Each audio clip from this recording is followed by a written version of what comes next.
Perdón, no tenía el audio y había empezado la clase, pero voy a repetirles.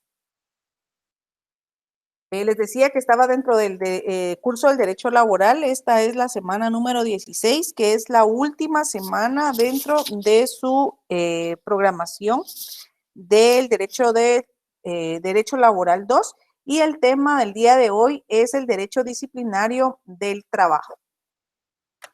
Como objetivo, tenemos asegurar que el estudiante de esta asignatura al aprobar el curso, específicamente en el Derecho Disciplinario del Trabajo.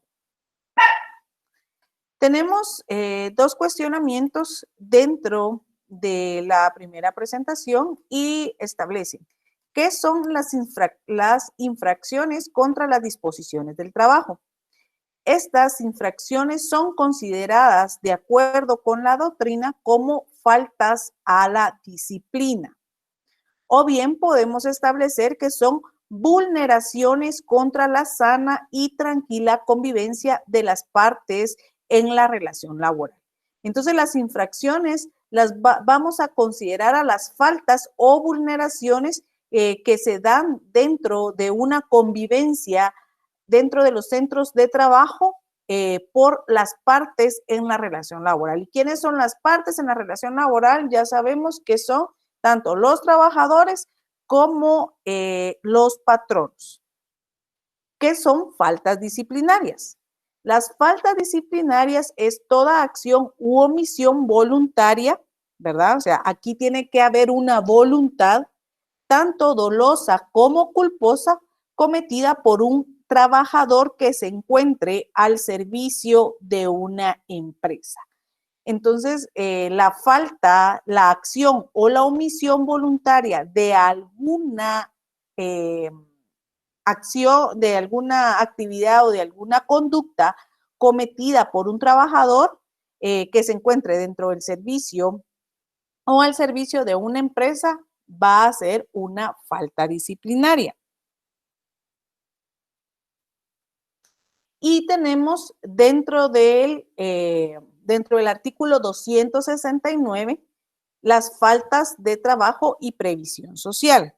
269 dice, son faltas de trabajo y previsión social las infracciones o violaciones por acción u omisión que se cometan contra las disposiciones de este código o de las demás leyes de trabajo o de previsión social, si están sancionadas con multa. Pero vamos a ver antes qué es el sistema de sanciones. El sistema de sanciones es la función de la inspección de trabajo y se necesita porque se apoya en un sistema apropiado de sanciones en caso de una infracción de leyes laborales. De lo contrario, se correría el riesgo de que la función de inspección de trabajo pierda su credibilidad. En los artículos 18 del convenio 81 y 24 del convenio 129, ambos convenios de la OIT, establecen que la legislación nacional deberá establecer sanciones adecuadas y estas deberán ser aplicadas de una forma efectiva cuando se cometan infracciones o violaciones de las leyes laborales. Repito, esto está regulado dentro de los artículos 18 del convenio 81 y 24 del convenio de ambos de la OIT. La implementación de un sistema eficiente de sanciones constituye una obligación del Estado de Guatemala, ya que durante los convenios de la OIT han sido ratificados y se encuentran vigentes e indican que el cumplimiento de sus disposiciones depende de la implementación de un adecuado sistema de sanciones. Entre estos están los siguientes. Tenemos un listado de de convenios que están ratificados por el Estado de Guatemala, los cuales van a constituir las sanciones que deben regirse dentro del derecho de trabajo. Estos están: artículo 4 del convenio 26, el artículo 12 del convenio 30, el artículo 6 del convenio 79, el artículo 6 del convenio 90, el artículo 5 del convenio 94, el artículo 15 del convenio 95, el artículo 8 del convenio 96, el artículo 5 del anexo 1 y el 6 del anexo 2 del convenio 97, el artículo 4 del convenio 99, el artículo 10 del convenio 106, el artículo 10 y 23 del convenio 4, del convenio 109, repito, el artículo 10 y 23 del convenio 109, el artículo 25, 23, 83 y 87 del convenio 106, el artículo 15 del convenio 119, el artículo 6 del convenio 120, el artículo 4 del convenio 124, el artículo 2 del convenio 131, el artículo 9 del convenio 138, el artículo 16 del convenio 148 y el artículo 5 del convenio 162. Artículo 35 del convenio 167, artículo 7 del convenio 182, todos estos de la OIT. Estos convenios a ustedes les van a servir para saber todo en cuanto a las sanciones que la Inspección de Trabajo necesita apoyarse para tener un sistema apropiado, ¿verdad? En caso de infracciones de las leyes laborales. Estos convenios, estos artículos de estos convenios a ustedes les va a servir de base legal y fundamento porque muy rara vez los abogados litigantes en cuanto a trabajo y que se enfrentan a estas infracciones o sanciones emitidas por la Inspección General tienen de conocimiento.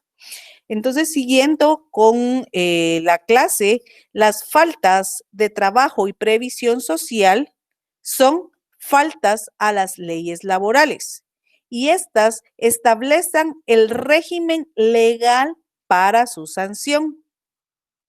La tipificación de las leyes u omisiones que constituyen faltas a las leyes laborales y que están penadas con multa.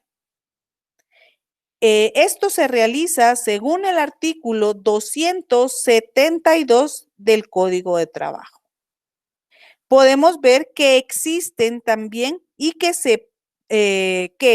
existen disposiciones reglamentarias que pueden ser comprendidas entre las disposiciones legales cuya observancia se puede dar lugar a la imposición de una multa, ya que tenemos una definición contenida dentro de un artículo que comprende las leyes laborales y la previsión social vigentes de Guatemala y estas siempre que su cumplimiento sea, establece que su cumplimiento sea sancionado con multa. Entonces, ¿qué van a hacer? Nos van a sancionar con multa según lo establece el artículo 269.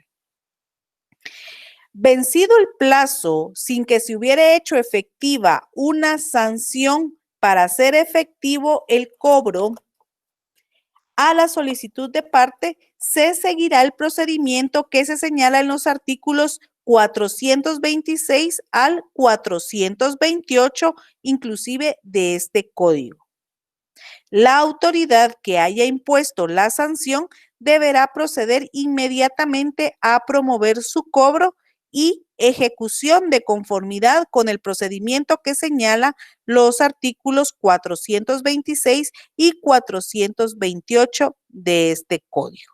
Entonces, el artículo 269 nos regula cómo va a ser sancionadas estas infracciones o violaciones que por acción u omisión se cometan en contra de las disposiciones de este código o de cualquiera de las leyes de trabajo y de previsión social, ¿verdad? Los elementos de las faltas de trabajo y previsión social las tenemos establecidas en la siguiente diapositiva. Tenemos infracciones o violaciones contra las leyes de trabajo. La comisión de infracciones se puede dar por una acción u omisión de las partes. Como tercer elemento tenemos que las infracciones o violaciones deben ser en contra de las disposiciones contenidas en el Código de Trabajo o demás leyes de trabajo y previsión social. Y como por último elemento es que nos establecen que deben ser penadas con multa, ¿verdad? En el artículo 270 tenemos que las correcciones disciplinarias, aunque estén penadas por multa, todas aquellas que las disposiciones judiciales de trabajo impongan a las partes y a los abogados, o asesores de estas, a los miembros de los tribunales de trabajo y previsión social, a los trabajadores al servicio de estos últimos y en general a las personas que desobedezcan sus mandatos con motivo de la tramitación de un juicio o de una conciliación. Entonces, a este artículo que nos está refiriendo a las correcciones disciplinarias, tenemos que la corrección disciplinaria se va a diferenciar de una falta de las leyes de trabajo, permítanme. Se va a diferenciar de una falta a las leyes de trabajo en cuanto a que son consecuencia de la aplicación de un poder de apremio. Entonces, tenemos que las correcciones disciplinarias no es lo mismo que una falta de trabajo.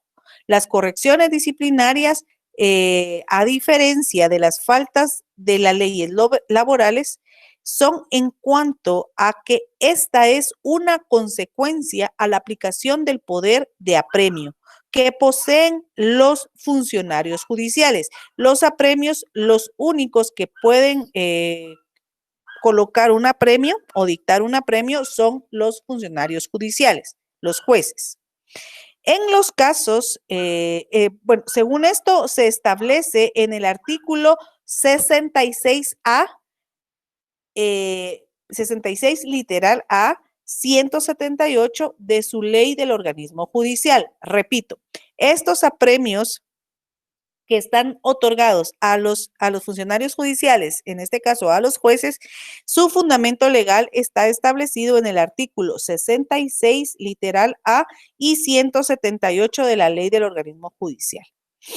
Como por ejemplo, de la aplicación de estas correcciones disciplinarias, ustedes los podemos encontrar comprendidos en los artículos 209, 228, 297, 312, 350, 353, 365, 388 y 379 del Código de Trabajo.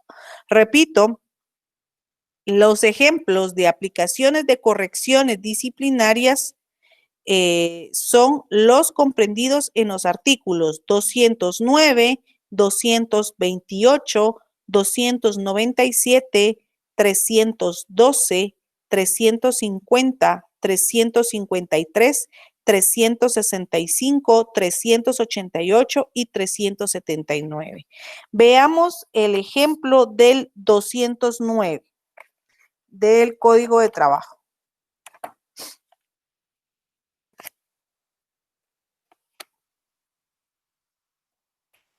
209.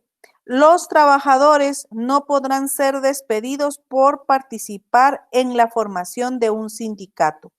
Gozan de inamovilidad a partir del momento en que se den aviso por cualquier medio por escrito a la Inspección General de Trabajo, directamente por medio de la delegación de esta en su jurisdicción y que están formando un sindicato y gozarán de esta protección hasta 60 días después de la inscripción del mismo.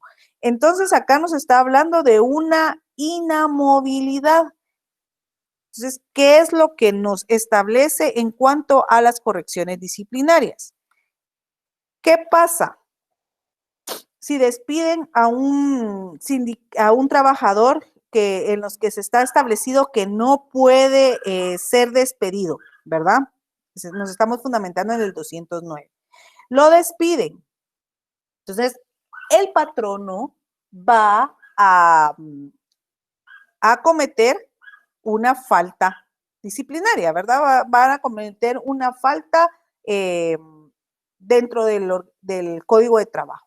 Entonces, el juez lo que va a realizar es un apremio, ¿verdad? Le va a decir que al patrono que no puede despedir al trabajador y que lo tiene que reincorporar, lo tiene que reinstalar en su puesto de trabajo y que si no cumple con esa orden judicial, lo va a premiar, le va a poner una multa, va a incurrir en una multa que debe pagar por haber cometido esa infracción. Entonces, si el patrono no cumple con reinstalarlo en su puesto de trabajo, entonces le hacen el cobro de esa multa. Entonces, a eso se refiere esa corrección disciplinaria, ¿verdad? A esa corrección disciplinaria que no puede despedir, lo despiden, ordenan que se reinstale y al momento de la reinstalación no la hace efectiva. Si no la hace efectiva, tiene que pagar esa multa. Entonces, a eso se refiere ese apremio.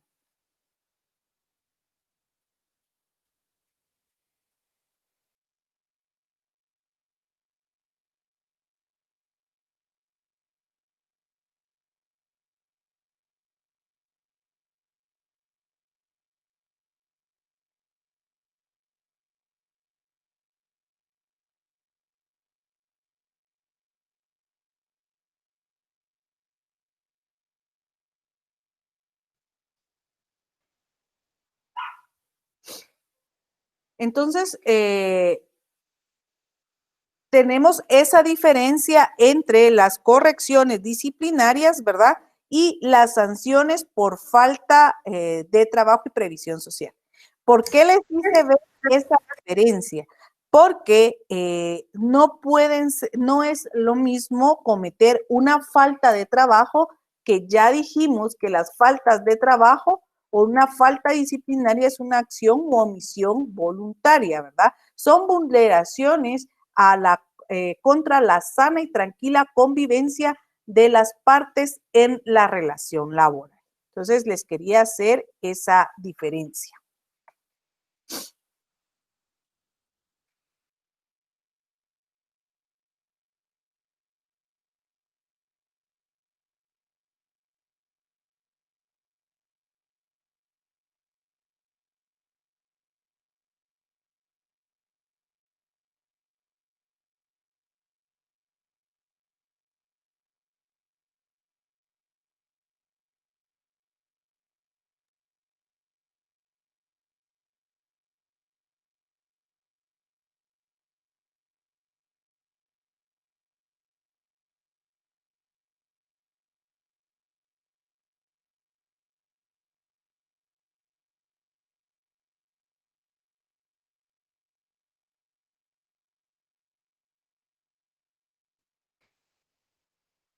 Continuemos. Entonces tenemos como reglas que rigen el procedimiento para buscar o sancionar las faltas de trabajo y previsión social, como tenemos como número 1 la acción de iniciar un procedimiento y la sanción administrativa.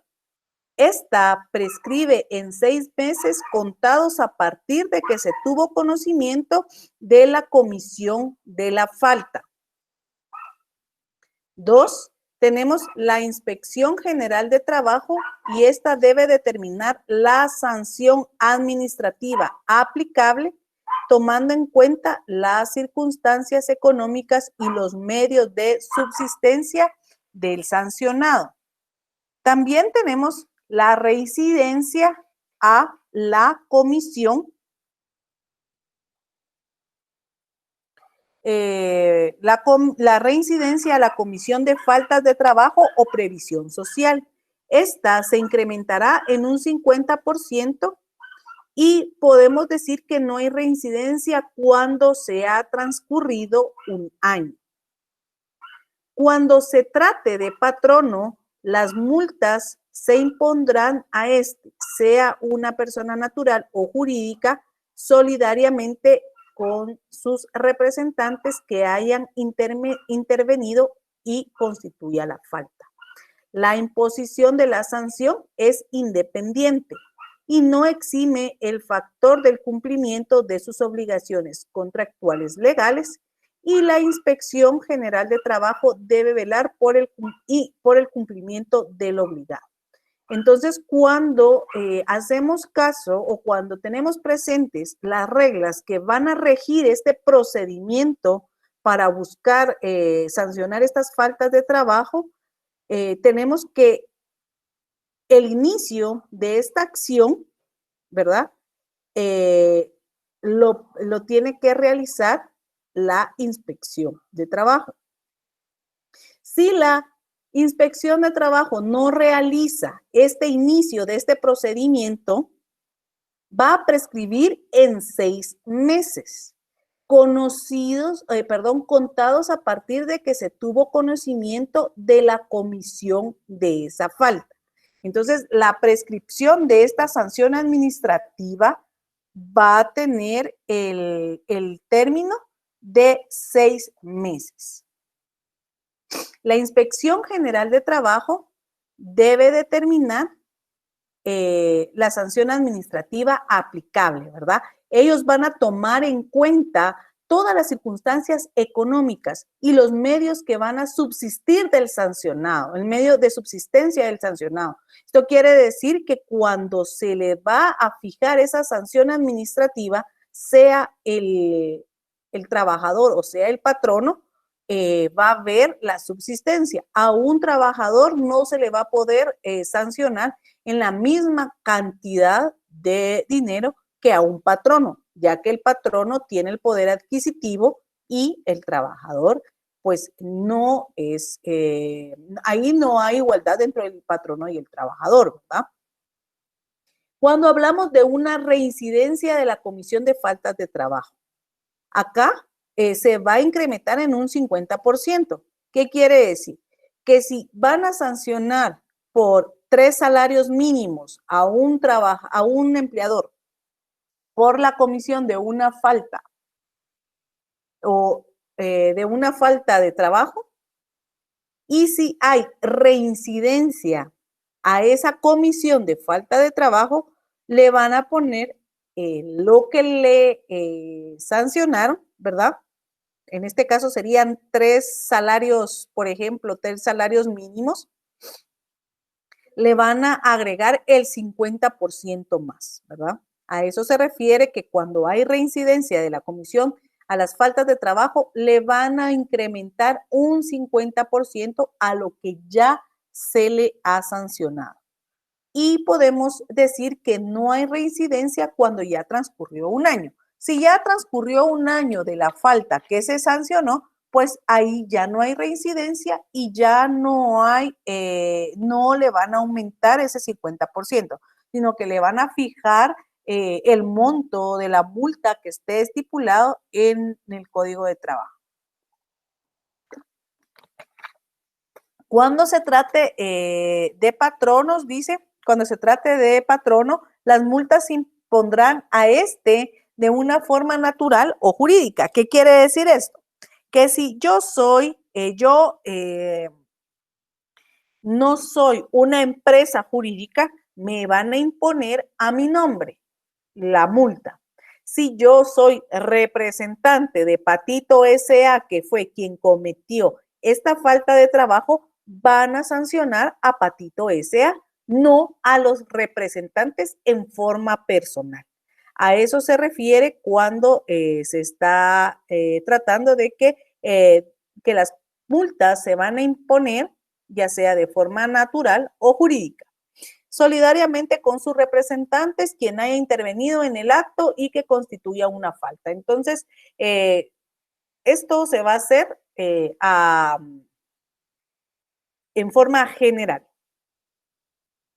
La imposición de sanciones es independiente y no exime al infractor del cumplimiento de sus obligaciones contractuales legales, ¿verdad? O sea que totalmente independiente una imposición de una sanción y el cumplimiento de las obligaciones contractuales legales. Totalmente independiente, no tiene que ver una cosa con otra. Y pues la Inspección General de Trabajo es la que debe velar por el cumplimiento del obligado. Cuando hablamos de las correcciones disciplinarias, ya habíamos hecho ya esta diferencia entre qué es una falta de trabajo y qué es una, qué es una corrección disciplinaria, ¿verdad? Entonces, ahorita ya estamos entrando en materia y ya no van a haber dudas en cuanto a esto. De conformidad con el artículo 270 del Código de Trabajo, que ya le dimos lectura, pero vamos a volver a leer lo que está dentro de la diapositiva. Dice, son correcciones disciplinarias aunque estén penadas con multa. Todas aquellas que las autoridades judiciales de trabajo impongan a las partes, a los abogados o asesores de estas, o a los miembros de los tribunales de trabajo y previsión social, a los trabajadores al servicio de estos últimos y en general a las personas que desobedezcan sus mandatos con motivo de la tramitación de un juicio o de una conciliación. Los elementos de las correcciones disciplinarias tenemos. 1. Son impuestas por las autoridades judiciales de trabajo. ¿Quiénes son los que van a imponer estas correcciones disciplinarias? Los jueces de trabajo, ya sean jueces de paz, si está dentro de su jurisdicción y competencia, o jueces de primera instancia de trabajo. Pero son los jueces los únicos que pueden imponer estas correcciones disciplinarias. Las faltas, no, las faltas pueden ser la Inspección General de Trabajo. Segundo elemento, se imponen a las partes dentro de un trámite o dentro del trámite de un proceso jurisdiccional y a los abogados asesores de esta. Entonces, estas se pueden imponer a las partes dentro de un proceso jurisdiccional y también a los abogados. Entiéndase partes, trabajador y patrón, ¿verdad? Y entiéndase que a los abogados asesores de estas dos partes. Como tercer elemento dice que también se imponen a los miembros de los tribunales de trabajo y previsión social y en general a todas las personas que desobedezcan los mandatos emitidos con motivo de tramitación de un juicio o de una conciliación. ¿Cuándo se pueden imponer las correcciones disciplinarias a los miembros del tribunales de trabajo o previsión social? Cuando hay una ejecución de una sentencia. Por ejemplo, hay un incidente de reinstalación, ¿verdad?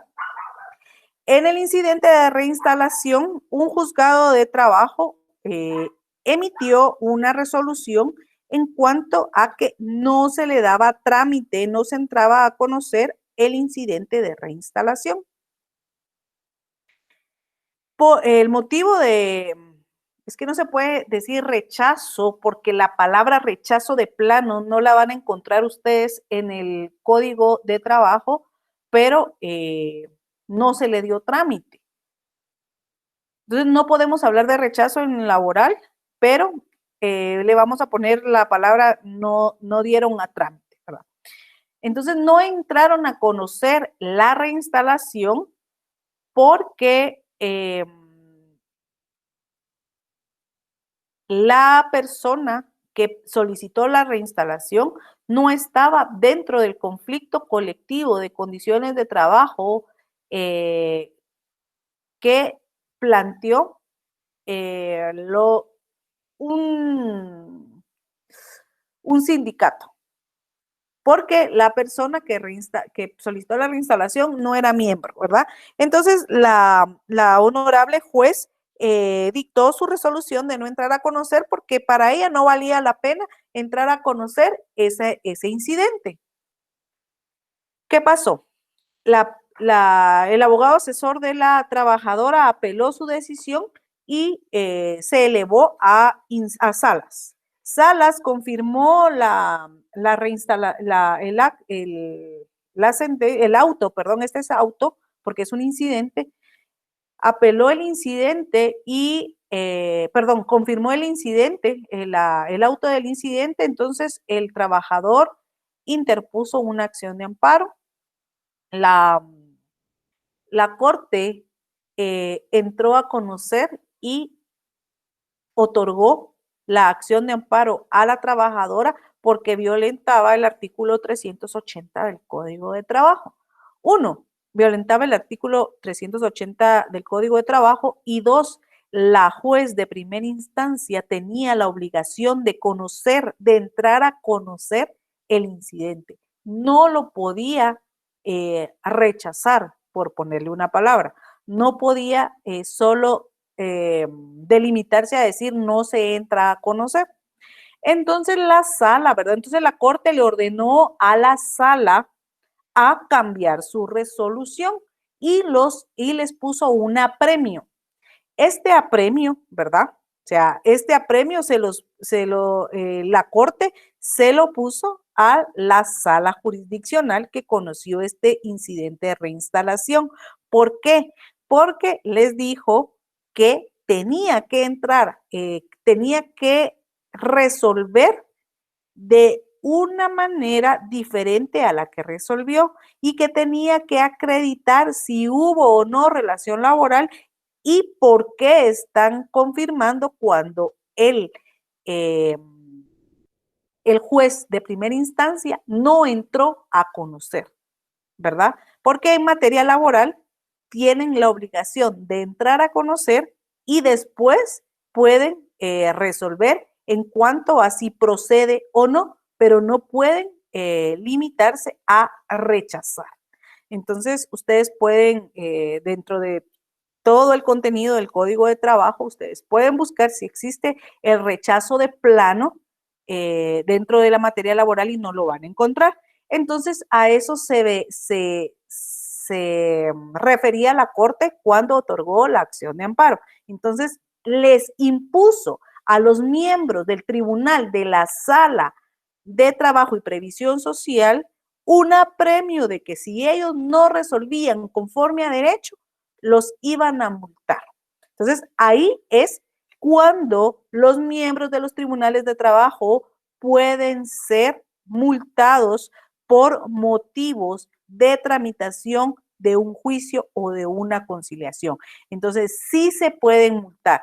Lo que no se puede es que, por ejemplo, el juez de primera instancia multe a una sala o si un juez de paz vaya a multar a un juez de primera instancia. No. Solo los miembros de tribunales colegiados pueden dictar apremios a los de menor jerarquía si desobedecen esos mandatos emitidos con motivo de tramitación de algún juicio. No importa si sea incidente, si sea un ordinario, porque también puede ser una conciliación. Entonces, allí es donde les puedo explicar dónde los miembros de los tribunales pueden sancionar a otros. Y tenemos la cuantía y la aplicación de las sanciones establecidas por la Comisión de Faltas a las Leyes de Trabajo. Tenemos que hay una violación a una disposición prohibitiva. Entonces, esta vulneración por acción o omisión de una disposición que prohíbe una determinada conducta de cualquiera de las partes de la relación laboral. Tenemos, por ejemplo, cualquiera de las prohibiciones contenidas para los patronos y para los trabajadores en los artículos 62 y 64 de este código. Y las vamos a ver.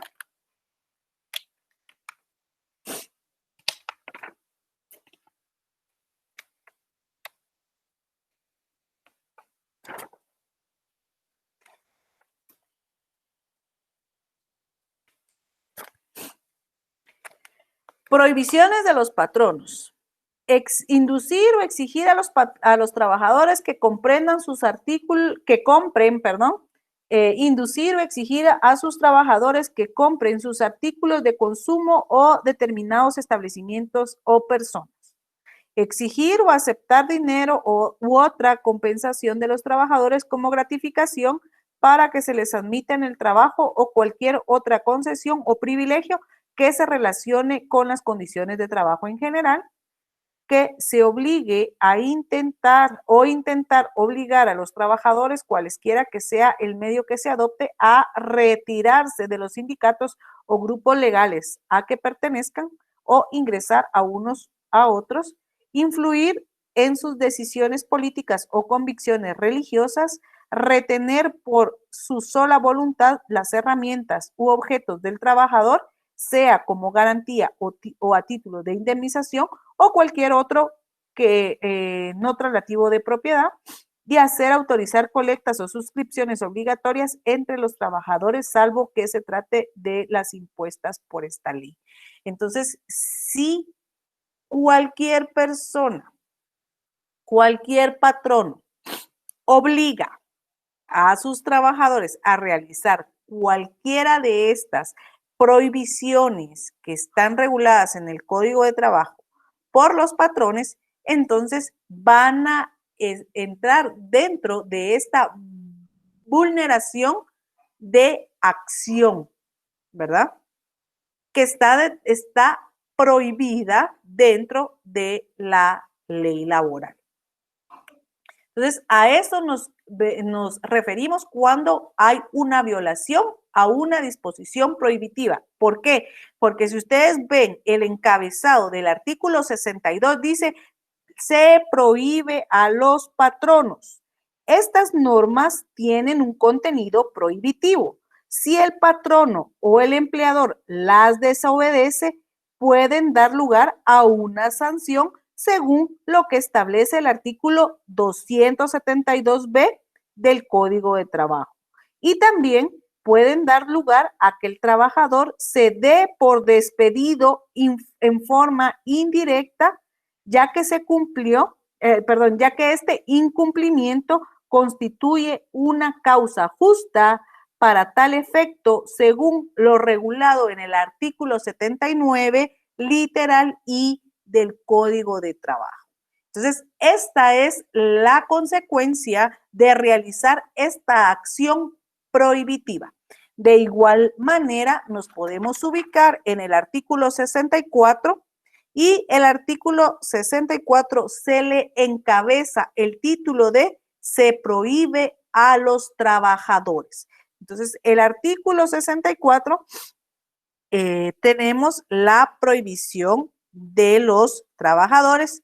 Si un trabajador desobedece a una prohibición, incurre, según el artículo 77, literal H del Código de Trabajo, a una causal de despido directo justo, luego que aquel patrono o empleador lo haya percibido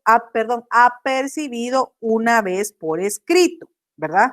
Primero tiene que haber un apercibimiento por escrito de abandonar el trabajo y se refiere a aquella situación donde el trabajador, habiéndose presentado a laborar sin permiso o sin justificación, deja su lugar de trabajo. Entonces, allí tenemos otra violación a una disposición prohibitiva. Ahora veamos la violación a una disposición preceptiva. Esta es una inobservancia por acción u omisión de una disposición que regula cómo debe de proceder de parte de las partes en la relación del trabajo relativo a una determinada institución contemplada en las leyes de trabajo. El ejemplo de esta violación a una disposición preceptiva lo podemos encontrar en los artículos 28 y 30 del Código de Trabajo, que establecen las obligaciones del empleador de tener y celebrar contrato individual de trabajo por escrito y exhibirlo en el momento que se le requiera. Esta exhibición se solicita, por ejemplo, al momento de que un trabajador vaya a interponer una denuncia ante la inspección de trabajo, allí le van a solicitar que exhiba el contrato de trabajo. O bien, en un juicio ordinario, dentro de las pruebas, dentro de los medios de prueba que se ofrecen, se puede solicitar que exhiban el contrato de trabajo. ¿Para qué podemos solicitar que exhiban el contrato de trabajo? Nos puede servir para que se crea o que el juez tenga conciencia de que sí existió una relación laboral, que muchas veces la niegan los patronos. O bien, yo pensando como abogada asesora del trabajador, porque yo sé que el trabajador me dijo, licenciada, fíjese que yo nunca firmé contrato de trabajo. Ok, entonces lo voy a presionar pidiendo que exhiba ese contrato de trabajo y el patrono sea multado por no haberlo exhibido, ¿verdad? Entonces, para esas dos razones nos puede servir, pero el no celebrar un contrato individual de trabajo, ¿verdad? Es una violación a una disposición preceptiva, ¿verdad?